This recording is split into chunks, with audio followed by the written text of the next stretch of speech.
Halo semuanya, selamat datang di channel YouTube Android TV. Di video kali ini saya akan membagikan tutorial kepada teman-teman cara menonaktifkan login pihak ketiga di Google. Sebelum masuk ke tutorialnya, jangan lupa untuk teman-teman subscribe dulu channel YouTube ini dan jangan lupa juga untuk nyalakan tombol loncengnya supaya kalian selalu dapat updatean terbaru dari channel YouTube Android TV. Baik, kalau gitu langsung saja kita masuk ke tutorialnya.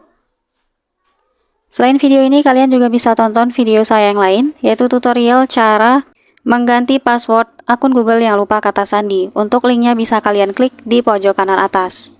Oke, bagi teman-teman yang di akun Google-nya, untuk akses login pihak ketiga itu aktif, tentunya ini sangat berbahaya ya bagi perangkat HP kita teman-teman. Karena bisa saja akun Google kita itu digunakan untuk login ke aplikasi atau web tanpa seizin kita teman-teman. Nah, jadi untuk mengamankan Google kita bisa menonaktifkan login pihak ketiga ini.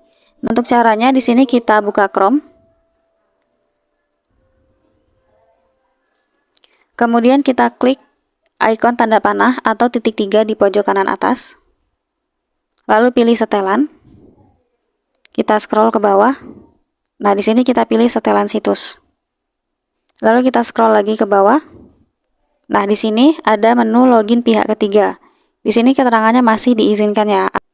Artinya jika ada yang mencoba untuk login menggunakan akun Google kita, itu bisa dengan mudah teman-teman diakses. Nah, jadi untuk memblokirnya atau menonaktifkannya silahkan diklik. Nah, di sini terlihat situs dapat menampilkan perintah login dari layanan identitas. Nah, jadi untuk mengamankan akun, kita langsung saja nonaktifkan. Oke, blokir perintah login dari layanan identitas. Kita kembali. Nah, di sini pun keterangannya diblokir ya teman-teman. Maka jika nanti ada orang lain yang mencoba untuk login ke akun Google kita, biasanya memerlukan izin terlebih dahulu teman-teman. Atau langsung diblokir untuk aksesnya, seperti itu. Jadi caranya cukup mudah untuk teman-teman coba. Sekian dulu tutorial di video kali ini. Semoga tutorial yang saya bagikan bermanfaat dan selamat mencoba.